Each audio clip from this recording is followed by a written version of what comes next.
Assalamualaikum warahmatullahi wabarakatuh.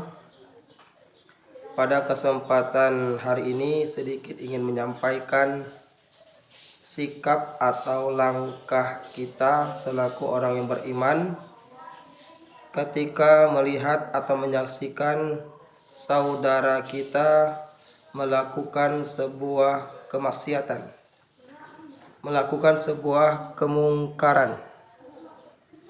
Apa langkah kita yang harus kita ambil? Apa sikap kita? Maka ada 3 sikap kita ketika melihat, menyaksikan saudara kita terjerumus kepada sebuah kemungkaran, sebuah kemaksiatan. Langkah yang pertama, tutup aibnya. Yang kedua, doakan saudara kita. Yang ketiga adalah memberi nasihat. Yang pertama, kawan-kawan sekalian, ketika kita melihat, menyaksikan saudara kita terjerumus kepada sebuah kemaksiatan, langkah kita adalah tutup aibnya serapat-rapatnya. Karena menutup aib ini sangat penting. Ini perintah Rasulullah SAW dalam hadis Arba'in An-Nawawi yang ke-36. Man satara musliman satarahullahu fid dunya wal akhirah. Barang siapa menutup aib saudaranya, satarahullahu fid dunya wal akhirah, Allah akan menutup aibnya dunia dan akhirat. Ini sangat penting kawan-kawan sekalian. Jangan mudah kita menyebar sebuah aib saudara kita. Karena perintah Rasulullah SAW, tutup aibnya. Ini langkah pertama, tutup aibnya.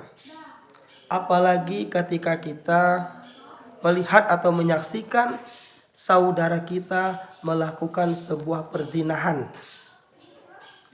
Ini tidak mudah kita membuktikan hal tersebut dalam Islam. Ingat, perlu digarisbawahi, dalam Islam tidak mudah kita menuduh saudari kita melakukan sebuah perzinahan kecuali mendatangkan 4 orang saksi. 4 orang saksi. Sebagaimana dalam surah An-Nur ayat 4. Walladzina yarmunal muhsanati tsumma lam ya'tu bi arba'ati syuhada fajliduhum tsamanina jalda wala taqbalu lahum syahadatan abada wa ulaika humul fasiqun. Dan orang-orang yang menuduh perbuatan zina, sumalam ya'tu bi arba'ati syuhada, tetapi tidak bisa mendatangkan 4 orang saksi. Ya'tu bi arba'ati syuhada, apa kata Allah? Fajliduhum tsamanina jaldah. Cambuk dia 80 kali cambukan.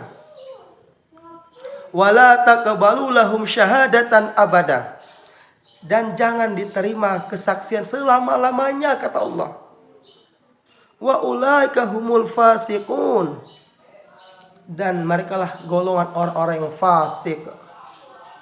Jadi sangat jelas ketika kita menuduh saudara kita melakukan sebuah perzinahan, tsumma lam ya'tu bi arba'ati syuhada, tidak bisa mendatangkan para saksi, fajliduhum, cambuk dia, kata Allah.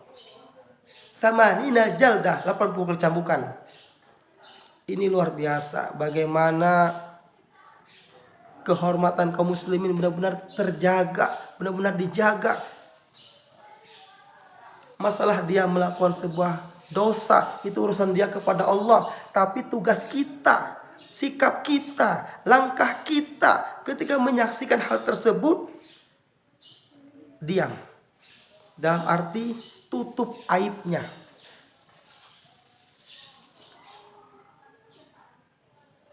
Syekh Abdurrahman bin Nasir As-Sa'di juga menyebutkan, ketika kau menuduh saudaramu melakukan sebuah perzinahan, tidak bisa mendatangkan 4 orang saksi, maka cambuk dirinya. Bahkan Syekh Abdul Azim Badawi Hafizahullah menyebutkan, ketika ada 1 orang saksi benar-benar menyaksikan pelaku melakukan sebuah perzinahan saudaranya, saksi 2 juga menyaksikan, saksi ketiga menyaksikan perbuatan zina tersebut, akan tapi saksi yang keempat tidak mau, dalam arti tidak mengakui, tidak menyaksikan, tidak melihat, maka 3 orang tersebut lantaran saksi yang keempat tidak menyaksikan, benar-benar menyaksikan hal tersebut, maka dicambuk 3 orang saksi ini.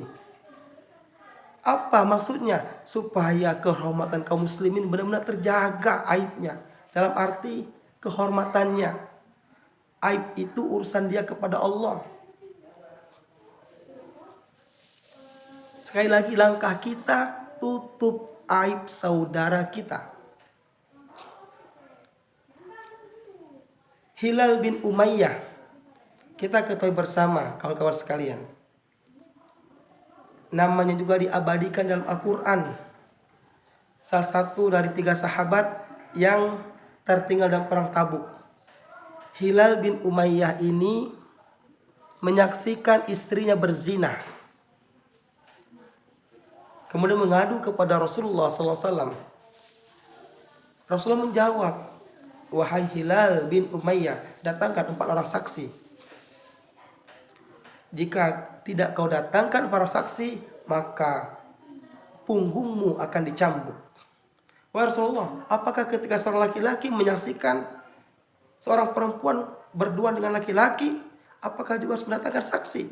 Datangkan 4 saksi, kalau tidak punggungmu akan dicambuk. Ini sangat jelas. Bahkan kata Syekh Abdul Azim Badawi Hafizahullah menjelaskan, ketika kita benar-benar menyaksikan saudara kita melakukan zina, benar-benar mendatangkan 4 orang saksi yang adil, yang benar-benar terpercaya, yang jujur, benar-benar seperti ember masuk ke dalam sumur, benar-benar dukhul, benar-benar masuk kelamin laki-laki dengan kelamin perempuan, benar-benar menyaksikan hal yang nyata. Ketika 4 ini menyaksikan betul-betul dukhul, maka rajam dia. Ketika sudah suami istri, dirajam dia. Jadi maksudnya adalah bagaimana kehormatan kaum muslimin benar dijaga. Jangan mudah kita menyebar aib saudara kita. Jangan ketika kita melihat terjerumus kepada kemaksiatan saudara kita, maka kita mudah menyebar, kita share, kita merasa bangga ketika saudara kita malu, kita merasa bahagia ketika saudara kita malu, menderita, lantaran karena terjebak kepada sebuah kemaksiatan, kemungkaran. Ingat kawan-kawan sekalian, tidak ada manusia yang sempurna. Setiap manusia itu banyak dosa. Kullu bani adama khata'un wa khairul khata'ina tawwabun. Setiap bani Adam itu banyak dosa. Sebaik-baik yang berdosa, yang bersalah, bertaubat kepada Allah. Kita tidak mengetahui. Lantaran dia melakukan sebuah perzinahan, dia bertaubat, mohon ampun kepada Allah, Allah ampuni dosanya. Inilah pentingnya bagaimana kita menjaga kehormatan kaum muslimin. Ketika dia terjerumus kepada dosa, maksiat, kemungkaran, maka tutup aibnya. Langkah yang kedua, ingat, langkah yang kedua, doakan saudara kita. Doakan. Karena sebesar apapun dosa-dosa kita, saudara kita, siapapun yang berdosa, ketika dia mohon ampun, berdoa kepada Allah, Allah pasti mengampuni.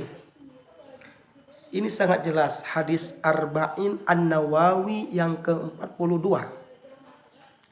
An Anasin radhiyallahu anhu qala sami'tu Rasulullah sallallahu alaihi wasallam yaqul qala Allah ta'ala ya bena adama innaka ma da'autani wa rajautani ghafartu laka ala ma kana minka wala ubali ya bena adama law balagat dhunubuka ananas sama'i thumma astaghfartani ghafartu laka ya bena adama innaka law ataitani biqarabil ardi khotoya thumma laqitani la tusyriku bi syai'an la ataituka biqarabiha maghfiratan. An Anasin radhiyallahu anhu, dari Anas semoga Allah meridhai berkata, sami'tu Rasulullah sallallahu alaihi wasallam yaqul, saya telah mendengar Rasulullah SAW bersabda, kalau Allah Ta'ala Allah berfirman, artinya hadis qudsi kawan-kawan sekalian.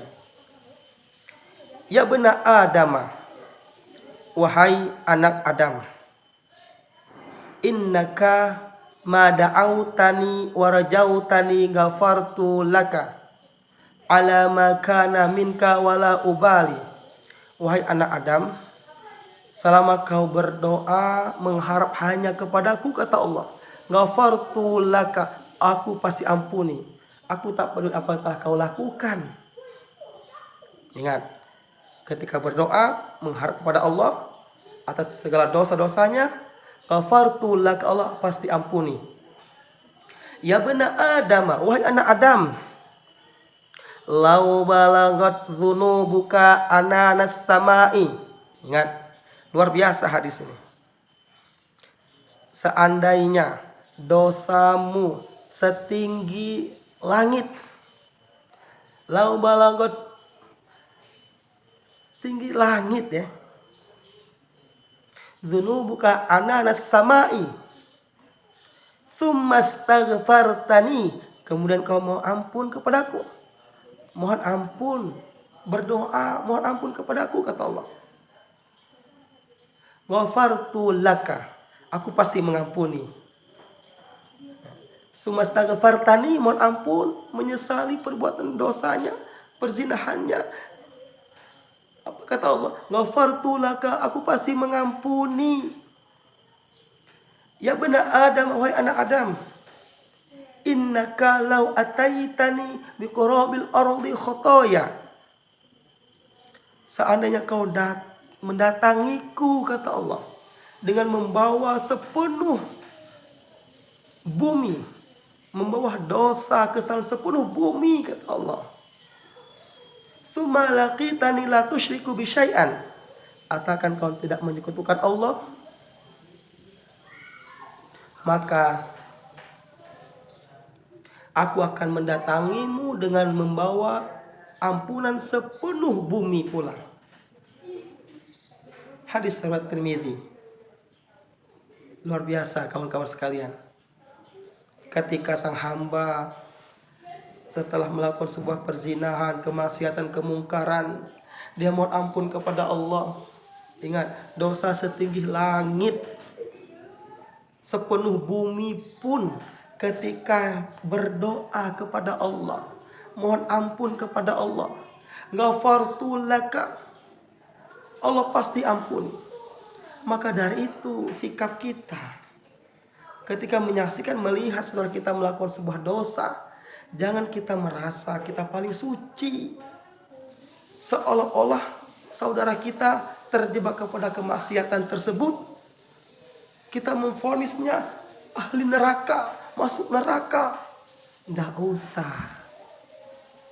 Kita ini alhamdulillah Allah tutup aib kita. Kalau Allah buka aib kita satu persatu, kita malu kepada saudara kita, malu kepada Allah. Maka kita bersyukur Allah tutup aib kita. Jadi jangan kita ketika melihat saudara kita melakukan kemaksiatan, kemungkaran, lalu dalam pikiran kita memvonis ini ahli neraka, ini masuk neraka. Maka tugas kita doakan. Karena sebesar apapun dosa kaum muslimin, dosa setinggi langit, sebanyak sepenuh bumi, ketika dia mohon ampun, Allah pasti ampuni. Maka doakan. Dan yang ketiga, kawan-kawan sekalian, yang ketiga adalah memberi nasihat. Memberi nasihat juga punya adabnya. Jangan depan umum memberi nasihat. Maka kita ajak berduaan. Wahai saudaraku, mari kita senantiasa memperbaiki perilaku kita. Kita berdoa kepada Allah, semoga kita mohon bimbingan Allah, tidak menjadikan dia malu. Maka itu langkah kita. Maka itu penting dalam hal ini, memberi nasihat jangan depan orang ramai. Ketika depan orang ramai itu bukan memberi nasihat, tapi itu mencaci maki. Maka itulah 3 langkah kita. Ketika melihat, menyaksikan saudara kita melakukan sebuah kemaksiatan, pertama, tutup aibnya. Yang kedua, doakan. Yang ketiga, memberi nasihat. Karena penting dalam hal ini, yang poin yang kedua juga sangat penting, berdoa kepada Allah. Oleh karena itu kita senantiasa berdoa, ya Allah, bimbing mata kami ya Allah. Semoga mata kami melihat yang baik-baik ya Allah. Bimbing lisan kami ya Allah. Semoga lisan kami berkata yang baik-baik ya Allah. Bimbing telinga kami ya Allah. Semoga telinga kami mendengar yang baik-baik ya Allah. Tanpa bimbinganmu mata kami bermaksiat. Tanpa bimbinganmu telinga kami mendengar yang tidak baik. Tanpa bimbinganmu lisan kami berkata kotor. La haula wala quwata illa billah. Tidak ada kekuatan kecuali kekuatan Engkau ya Allah. Maka doa kita, bimbing ya Allah mata kami, lisan kami, kaki kami, semuanya bimbing ya Allah. Semoga Engkau jadikan kami hamba-hamba Allah yang Kau ridhoi ya Allah. Yang senantiasa Kau bimbing dalam setiap melangkah, berucap, melihat, mendengar ya Allah. Tidak ada manusia yang sempurna di muka bumi. Sesungguhnya manusia yang terbaik adalah ketika melakukan dosa, terlanjur maksiat, berdoa mohon ampun kepada Allah, istighfar. Assalamualaikum warahmatullahi wabarakatuh.